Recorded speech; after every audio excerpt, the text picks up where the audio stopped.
Bonjour à tous, une nouvelle vidéo donc pour commenter la correction de l'exercice sur les suites arithmétiques, exercice de révision donc, qui a pour thème les salaires. Donc on vous dit qu'une gérante de magasin de prêt-à-porter gagne 1900 € net par mois. Les ventes de l'entreprise étant en pleine expansion, son patron s'engage à lui verser un salaire net annuel d'au moins 25 000 € l'année suivante. Pour cela, il la paiera 2 000 € net le premier mois, et en augmentant son salaire net chaque mois de 16 €. Première question, calculer le salaire net de la gérante le deuxième mois. Donc on nous dit dans le texte, le premier c'est 2000, elle augmente de 16 € chaque mois, donc ça fera 2000 plus 16, 2016 € le deuxième mois. Même question pour le troisième mois, on reprend le mois précédent, donc un salaire de 2016 €, plus 16 € de plus pour ce mois-là, ça fait 2032 € de gain pour le troisième mois. Alors maintenant, donc, on va essayer de modéliser ça par une suite, donc une suite arithmétique, vu qu'on va rajouter chaque mois le même nombre, la même somme, 16 € par rapport au mois précédent. Donc c'est un exemple typique d'une suite qu'on appelle une suite arithmétique, où on part d'un nombre qu'on connaît, c'est le nombre de départ 2000 qui sera donc U1, donc c'est ce qu'on nous dit ici, on note UN le terme général d'une suite arithmétique, le premier terme U1 égale 2000, et la raison de cette suite arithmétique, qu'on appelle la raison, c'est ce qu'on rajoute. Alors quand on dit rajouter, ça pourrait être un nombre négatif, bon ici c'est un nombre positif, donc on rajoute 16 € chaque mois, donc la raison R est égale à 16. On admet que ce modèle UN représente le salaire net, donc de la gérante, le nème mois. U1 c'est le salaire du premier mois, U2 pour le deuxième, U3 pour le troisième, et ainsi de suite. Bon, première question, calculer le salaire net de la gérante le 12e mois. Donc, on pourrait rajouter 16 € de la même manière qu'on a fait pour le deuxième et le troisième mois pour arriver jusqu'au 12e. Bon, sauf que ça peut être un peu long, et puis si jamais on a besoin d'aller beaucoup plus loin, ça va être assez fastidieux. Donc il existe une formule de calcul que vous devez être capable d'appliquer, qui vous dit que si on veut calculer UN, à la place de N, on pourra mettre ce qu'on veut en fonction de la situation de l'exercice.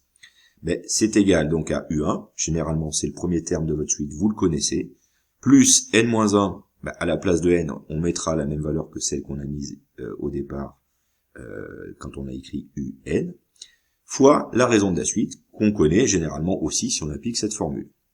Ici, donc, U1, on le connaît, c'est 2000, R, c'est 16, donc cette formule, elle s'applique de la manière suivante, ça nous donne UN égale 2000 plus N-1 fois 16.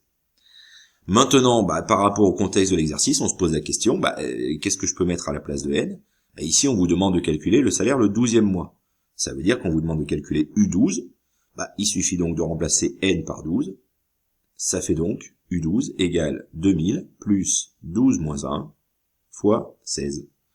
On tape ça à la calculatrice, on n'oublie pas les parenthèses, ça fait 2176 € de gain pour le 12e mois de l'année. Maintenant, on peut retrouver ça assez rapidement avec Excel, donc c'est pour ça qu'on vous demandait de modéliser cette suite avec Excel, ça va nous permettre de revoir un petit peu les formules de calcul. Donc du coup, par rapport à ça, je vais aller dans Excel, je note donc ici, par exemple, le rang du mois, c'est-à-dire le numéro du mois correspondant au salaire qu'on va chercher. Ici, je peux mettre le terme de la suite correspondant. Et enfin, on va mettre dans une troisième colonne le salaire.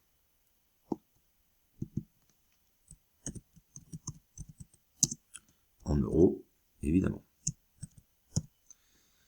Voilà, alors maintenant, le rang du mois, donc le rang c'est la position du mois, donc là on va aller du premier jusqu'au 12e, donc là je peux lui dire, tu commences à 1, et puis ensuite je peux lui donner une formule de calcul pour lui dire, ensuite tu vas avancer de 1 en 1, donc on lui écrit la méthode pour le trouver, égale, tu prends le nombre précédent, le 1, et on rajoute 1.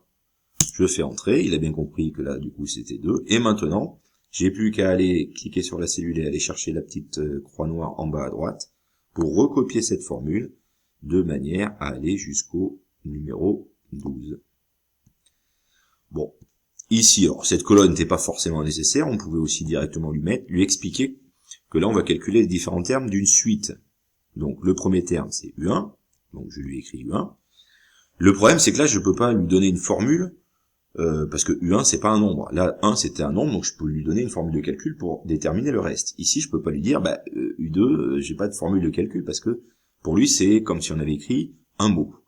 Par contre, il a la faculté de reconnaître des suites de termes. Donc ici, il suffit en fait de lui mettre les deux premiers. Je lui dis maintenant, ici, je voudrais avoir U2. Il va comprendre en fait que on veut continuer de cette manière-là à écrire U1, U2, U3. Donc là, une fois que j'ai mis les deux premiers, je peux sélectionner les deux et je viens, comme tout à l'heure, étirer ma formule, enfin mes deux premières cases, pour qu'ils comprennent que du coup, on aura tous les termes de U1, U2, U3, etc. jusqu'à U12. Ensuite, donc, je vais lui expliquer comment calculer le salaire net. Donc ici, on est toujours obligé, comme dans la première colonne, de lui donner la valeur de départ. Je sais qu'on démarre à 2000 €.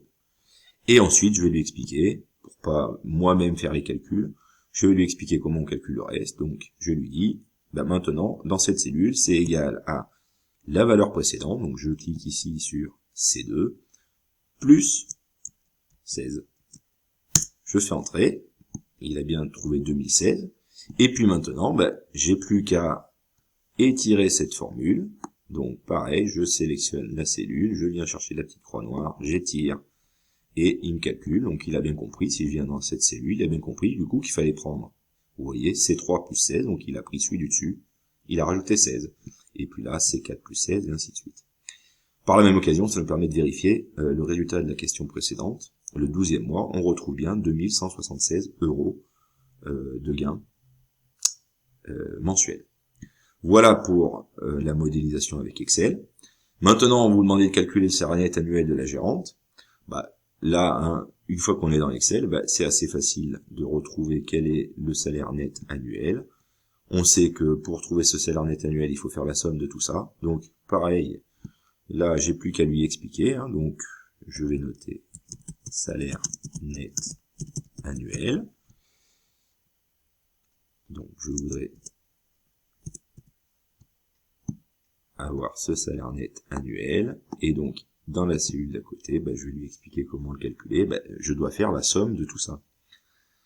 Donc, Excel a des fonctions qui sont déjà prédéfinies, des fonctions mathématiques.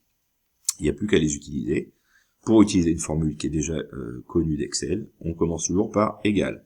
Quand je vais mettre égal, vous allez voir que là, du coup, il a mis qu'on est dans la cellule F1, il va comprendre que là, on va vouloir mettre une formule. Donc, je tape égal, hop là, vous voyez qu'ici, il me propose directement de faire une somme, parce que c'est souvent la fonction la plus utilisée. Mais si on prend le menu déroulant, il y en a d'autres ici, qui sont assez fréquemment utilisées, par exemple la moyenne, et puis on pourra aller dans autre fonction pour voir quelles sont toutes les fonctions qu'il connaît déjà, qui sont déjà prédéfinies. Bon, moi, celle que je veux, c'est la première, c'est la somme. Je clique dessus. Il a bien compris que je voulais faire la somme, et là, maintenant, il me demande de sélectionner tous les nombres dont je veux faire la somme. Donc, soit je clique directement là, soit je peux directement les sélectionner là. Bon, je vais vous montrer en passant par là. Je viens là, et puis je sélectionne. Je clique, je reste appuyé, et je sélectionne tout le bloc. Et vous voyez qu'automatiquement, dans les parenthèses, dans la fonction somme, il a mis C2 de point C13.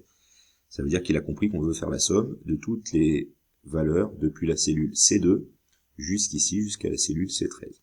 J'ai plus qu'à fermer la parenthèse normalement, mais il la ferme automatiquement. Je fais entrer. OK. Et il me trouve 25 056. Voilà la somme totale gagnée donc sur l'année. Donc le salaire net annuel est de 25 056 €. En conclusion, l'engagement pris par le patron de la gérante est-il respecté? On avait dit que l'objectif, si on revient au début, c'était il s'était engagé à lui verser un salaire net annuel d'au moins 25 000 € l'année suivante. On vient de calculer que l'année suivante, du coup, elle aura un salaire net annuel de 25 056 €. Donc l'engagement pris par le patron de la gérante est respecté, car son salaire net annuel est supérieur à 25 000 €. Voilà.